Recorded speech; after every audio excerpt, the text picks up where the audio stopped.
नमस्कार, मी हवामान अभ्यासक अनिलराज मुलगे, राहणार मुलगेमळा, बार्शी. दिनांक 10 मे. आज राज्यात हवामान ढगाळ व सूर्यप्रकाश असे राहील.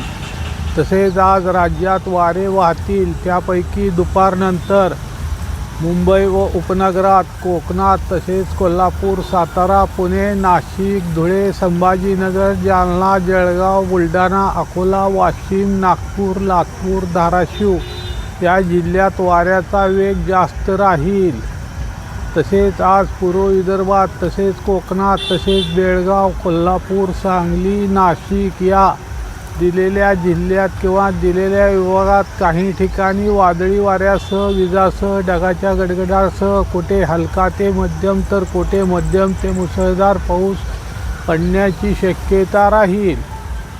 तसेच मुंबई व उपनगरात तसेच नंदुरबार, धुळे, जळगाव, बुलढाणा, अकोला, अमरावती, वाशिम, यवतमाळ, नांदेड, लातूर, धाराशिव, सोलापूर, सातारा, पुणे, अहिल्यानगर, संभाजीनगर, जालना, बीड, परभणी, हिंगोली या जिल्ह्यात काही ठिकाणी जर स्थानिक वातावरण तयार झाले तर त्या भागापुरता वादळी वाऱ्यासह, विजासह, ढगाच्या गडगडासह कोठे हलका ते मध्यम तर कोठे मध्यम ते मुसळधार पाऊस पडण्याची शक्यता राहील. तसेच आज तामिळनाडू व केरळ या राज्यात मुसळधार ते अतिमुसळधार पावसाची शक्यता राहील. तसेच पश्चिम बंगाल, झारखंड, बिहार या राज्यात मध्यम ते मुसळधार पावसाची शक्यता राहील.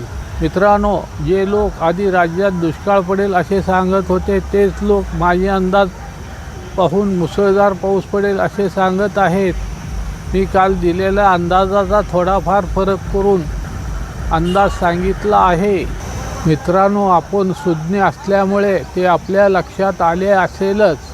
तसेच आज खानदेश व पश्चिम विदर्भात उष्णतेची तीव्र लाट राहील. साधारण तापमान 43 ते 44 अंशादरम्यान राहण्याची शक्यता राहील. तसेच पूर्व विदर्भात, मराठवाडा, पश्चिम महाराष्ट्र येथे उष्णतेची सौम्य लाट राहील. साधारण तापमान 40 ते 42 अंशादरम्यान राहण्याची शक्यता राहील. तसेच नाशिक, मुंबई व उपनगरात, पुणे, सातारा, कोकणात, कोल्हापूर, बेळगाव, सांगली या जिल्ह्यात उष्णतेची तीव्र लाट राहील. साधारण तापमान सरासरीपेक्षा 5 अंशांनी जास्त राहील. सदर माझा हा व्हिडिओ आवडल्यास त्यास लाईक करा, सबस्क्राईब करा व इतरांना शेअर करा. धन्यवाद.